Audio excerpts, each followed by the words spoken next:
se začíná. Když jsi prasek, čím víc tomu dáváš, tím líp to funguje.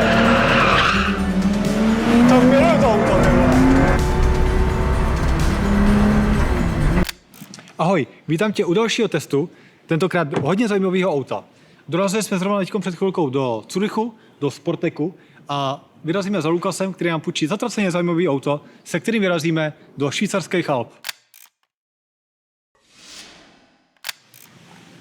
Hi, Andre. Hi. Pleasure meeting you. I saw many videos of you driving cars quite quick, so I'm very happy to introduce you Sub 1000 today. This is our interpretation of pure motorsport DNA resto-mod, kind of resto-mod and backdate build. You may know we have an own racing department, which is in the near of this building, where we have proper race cars, and we are doing racing since 15 years. And this is our newest product with the most racing DNA in it. And for us, the idea of this car was to build a car which is extremely light. Yeah. Extremely agile, very direct, so you don't have any filter in between you as a driver and the car. You are communicating directly with the car, which is for me the most fun and the most pleasure thing that you can do in the world if the car is nice to drive. And you as a guy who can drive cars, I think you will have a lot of fun with this car. Some parts on the car are out of carbon Kevlar.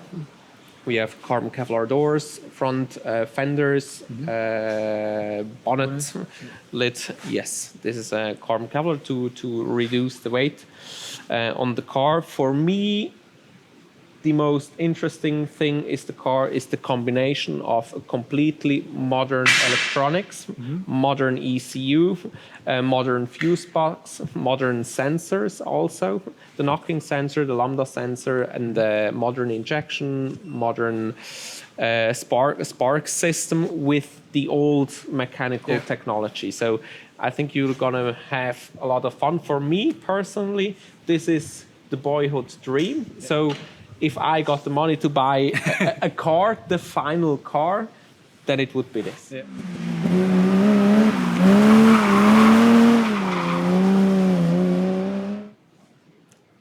Viel Spaß. Danke.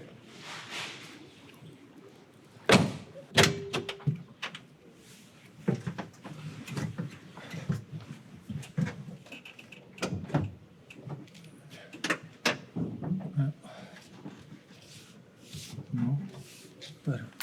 Kde jsou klíče? Máš klíče, vole? Jo.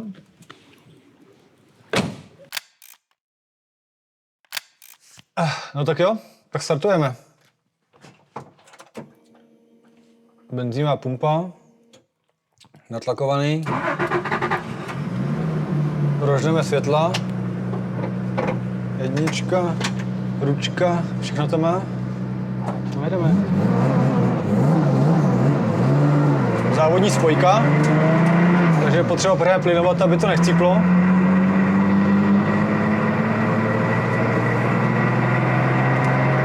Tak a vyrážíme nahoru k Furka pasu. Tady ty první kilometry jsou docela náročný, protože ta cesta je hodně úzká a hodně rozbitá. Je to hrbolatý, záplatovaný, takže je extrémně náročný. Zvlášť pro tyhle staré auta, které mají měkkou kastli a často nefunkční podvozek, což není případ tohohle auta, protože tohle auto má karoserii vystuženou, nejenom tím zadním šroubovaným rámem, ale celkově ta kastle je výrazně pevnější než u klasického Gčka 911. A hlavně ty tlumiče třícestný, to jsou vlastně jako závodní technologie tlumičů, nebo jsou vlastně závodní tlumiče, které jsou ale nastavený i pro silniční použití. Krásně tlumí do ztracena, to znamená, že i při přejezdech velkých děr nebo velkých nerovností hrabolů nikdy nebouchají do karosérie, vždycky to vytlumí do ztracena. Nicméně má to i své limity. Ty tlumiče mají relativně krátký zdvih, to znamená, hlavně tady v Alpách, kde jsou zrovna na těchto úsecích ty zvlnění, tak občas to auto po nich trošku jako ne moc skočí, ale vznese se to po nich. Jo, že vyslovně neskopírujou ten povrch, ale trošku se to potom sveze. Což může být bez ABS a všech asistentů i posilovačů docela divoký. Možná slyšíš, jak to tady celý chrastí. To je odlečený setrvák, zkrácený převodovky.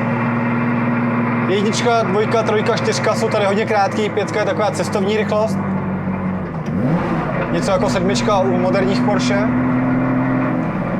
A já se těším, až vyjdeme trošku vejš, kde je lepší asfalt a lepší cesta, tak se trošku svezeme. Teď si ještě řekneme trochu něco k té technice tohohle auta, jenom ve zkratce. Je to auto postavené na G modelu, to už to asi všichni pochopili. Nicméně je to ještě odlehčený. Myšlenkou tohoto auta je mít co nejlehčí auto se závodní technologií, se závodní technikou pro použití na běžných silnicích, tak aby bylo homologovaný a použitelný i jízdně po silnici, jako jsou třeba tady ty alpské pasy. Ta auto váží 990 kg a má 315 koní v téhle specifikaci s 3.4 motorem. Může být i 3.6 naladěnou na 345 koní. Nicméně i s touhle slabší variantou má 340 Nm točivého momentu a zrychlení 0 na 100 úplně identický jako 992 jednička Touring GT3, což je teda zatraceně rychlý. Nicméně, ještě se vrátím k tomu podvozku, jsem si uvědomil jednu věc. Je to to rozložení hmotnosti je tady úplně identický, až kromě asi 1/10 rozložení předku zadku, jako u GT3 RS 992. Nicméně Sportek hodně často srovnává některé údaje právě z 992 GT3 RS. Mimochodem tohle auto je o 500 kg lehčí než GT3 RS.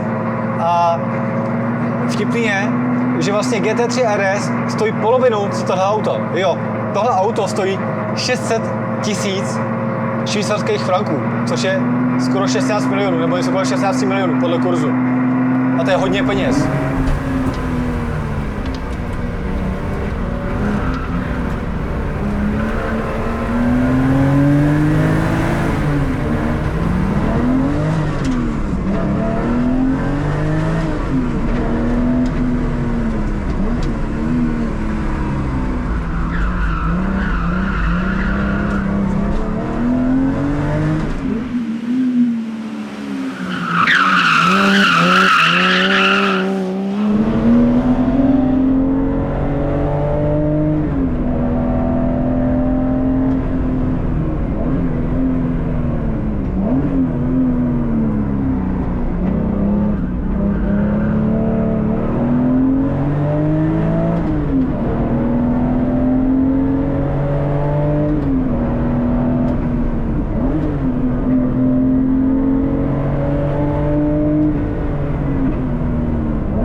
Auto točí 7,5 tisíc otáček, celkem zrychluje asi, jak jsi viděl.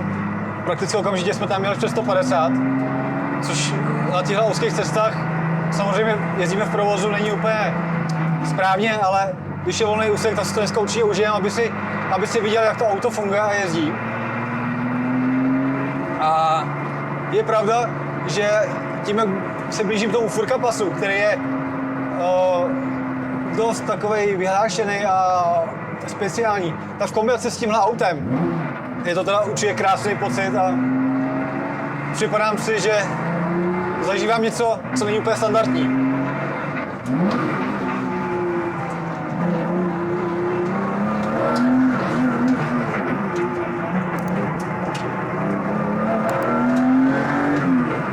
Jo, ještě mimochodem, teď jsem se trošku sklouznul, ale to je celkem výjimka, protože aktuálně tohle auto, ve kterém jedeme, má semisliky Yokohama Advan A052, vzadu 245, vepředu 225, takže celkem široký pneumatiky, které mají v kombinaci s tím velmi, velmi funkčním třícestným podvozkem obrovskou míru mechanického gripu a přilnovosti. A samozřejmě tím, jak je to auto lehký, tak nepůsobí na to úplně velký setrvační síly, takže je dost náročný to auto dostat na nějakého powerslidu. Nicméně samozřejmě na mokru to bude úplně něco jiného a na standardních pneumatikách taky, ale v téhle specifikaci lepší pneumatiky, funkční podvozek a lehký auto je to teda brutálně nagripovaný a chce to opravdu koule.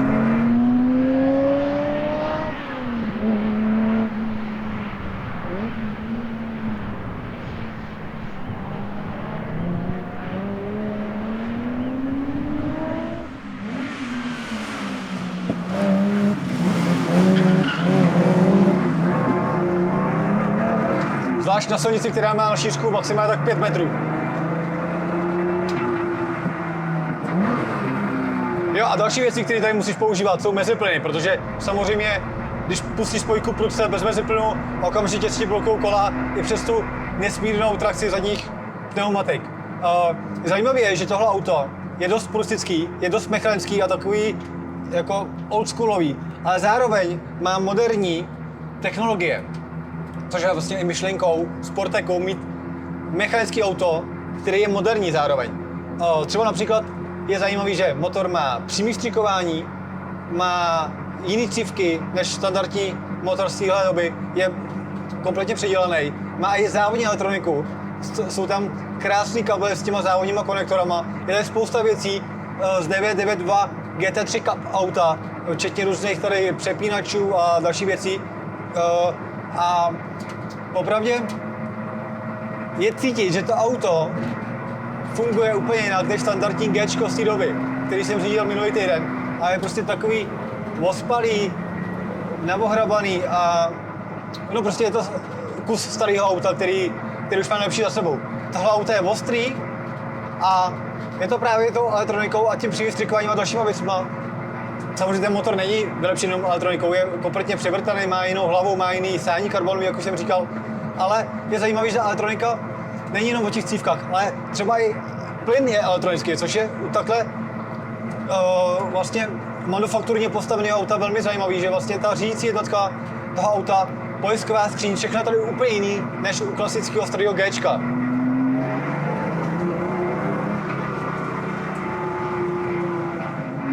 Jo, hned jak projedeme tady tu osadu, tak trošku přidám, aby si slyšel ten zvuk, protože možná na tom videu to nebude tak slyšet, ale v reálu, hlavně když třeba jdeš kolem nějaký stěny tady v těch pasech nebo tunelem, tak je neuvěřitelný.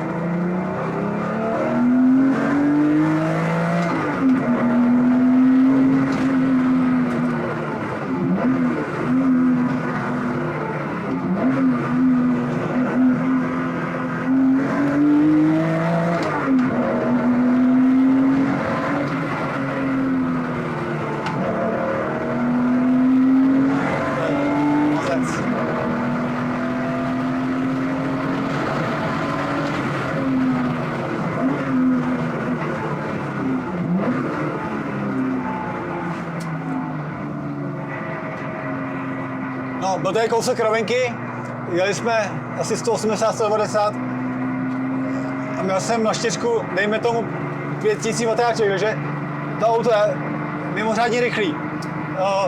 Sam Sportec uvádí, že vlastně tohle auto je schopný jezdit plnohodnotně během track days na závodním okruhu, aniž by něco trpělo. Je tady přepracovaný brzdový systém, samozřejmě do těch 16-palcových fus kol se nevědou úplně velký kotouči ani třminy.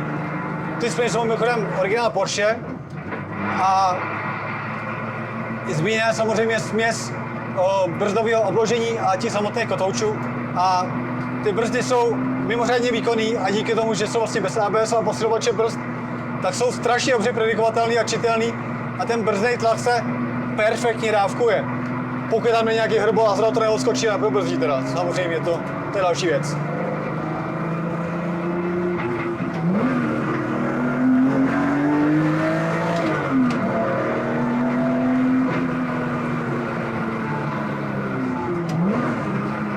Jak se blížíme postupně nahoru, tak začíná tady trochu poprchávat. Ta silnice je docela slizká už tady, jaká vodosená, protože je docela velká zima. Takže to bude docela zábavný s tím autem, taková trošku bojovka. Ale je to takový gentleman racing ježdění. Chce to trošku odvahy, hodně zkušeností a poctivý řidičský přístup k tomuhle old school náčiní.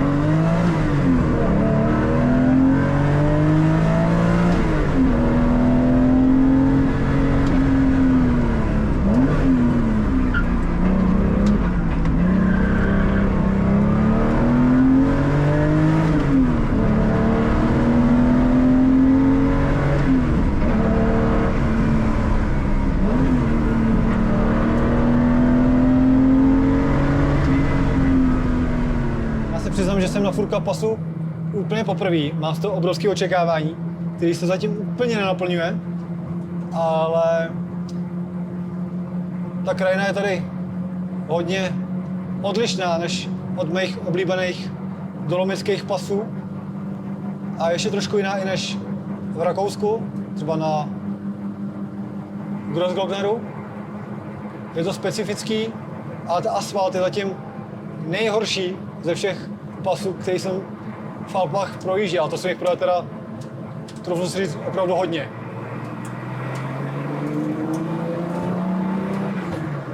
Dobrý je, že i v těchto prudkých klesání, teď zrovna jdeme z kopce docela, tak ty upravený brzdy nemají absolutně žádný problém s jakýmkoliv náznakem přehřívání nebo změny výkonu nebo průběhu nástupu toho výkonu. Jsou zkrátka neustále konzistentní a fungují perfektně. Tady v těch utažených vracácích je popravdě to řízení bez posilovače docela náročný.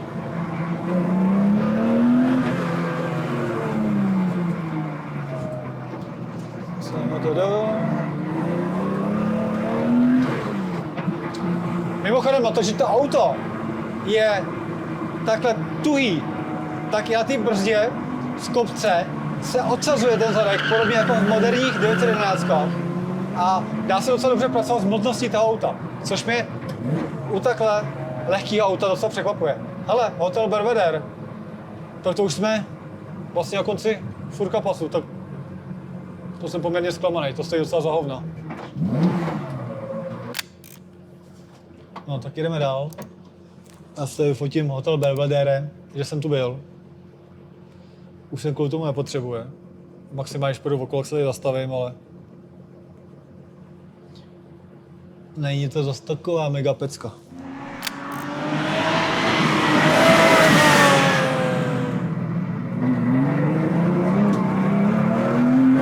To je strašně dobrý. Člověk by si myslel, že to je nějaký trapný coffee racer, jiná stylovka, ale tohle je skutečný sportovní auto, který funguje.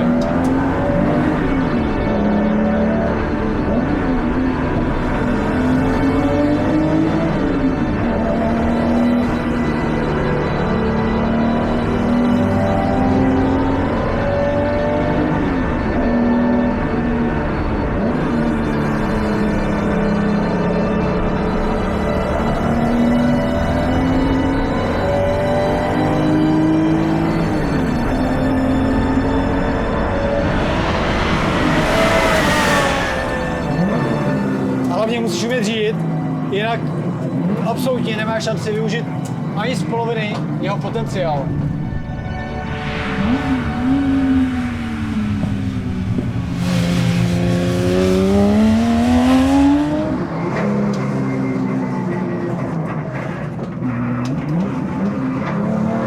Já jsem trošku probrzdil, trošku jsem se připosral. Člověk musí být neustále ve střehu a totálně před sebou číst sebe menší hrboly, jakýkoliv propady silnice nebo mokrý fleky. Jinak je to jako průseru za 16 milionů.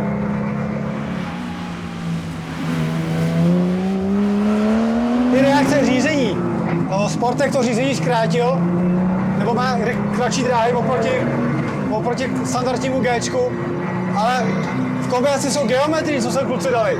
To auto je tak precizní na volantu, tak rychle reaguje na změnu směru a tak elegantně, ale zároveň jako bezprostředně natáčí. To je jako fakt krásný zážitek.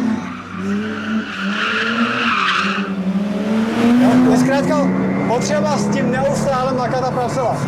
A to samozřejmě právě to krásný a jiný, než nabízí většina současných sportovních aut.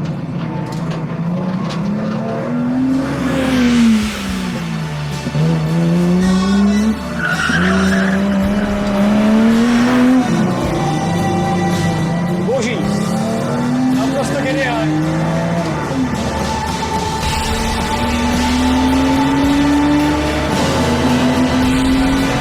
Do prdele, to je dobrý.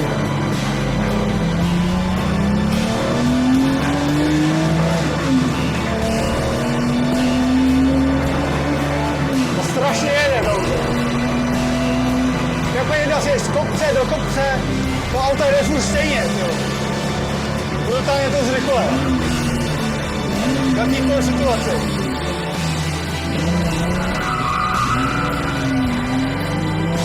To miluji to auto, to je strašně dobrý.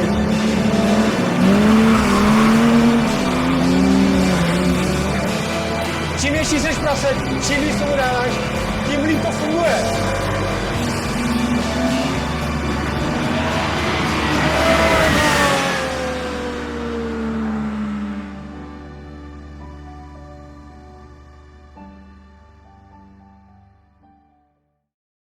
Tohle auto s carbon kevlarovou karoserií od Sportecu je nejenom dobře vypadá a má zajímavou techniku, ale hlavně ten řidičský pocit za volantem a ty emoce, které ti nabízí, je úplně něco jiného, než dokážou poskytnout současný sportovní moderní auta, ať už je to Porsche, Lamborghini, Ferrari, to je úplně jedno, ale právě tady ty restomody, ať už je to Sportec nebo jakákoliv jiná manufaktura, která produkuje tyhle kvalitní restomody, je za mě alternativou k moderním sportovním autům, protože ty jsou čím dál víc pod tlakem Evropské unie a těch různých regulí, takže ty auta nemůžou být zdaleka tak dobrý, jak by ty automobilky dokázaly udělat. A právě tyhle ty auta malosériový nemusí splňovat takový kritéria, nebo vlastně na to trošku prdí. A o to víc můžou být takový nekompromisní, mechanický a takový puristický, což těm moderním sportovním autům často chybí. A já si myslím, že v budoucnu těchto aut bude určitě přibývat na různých platformách. Ať už je to stará 911 G, nebo různý Alfa Romeo a Mercedesy, Bavoráky. Ty auta budou za mě určitě přibývat, ale jediným problémem je cena, protože tohle auto rozhodně nepatří k těm levným. Stojí jako 2 nový GT3 RS a to skutečně není málo peněz.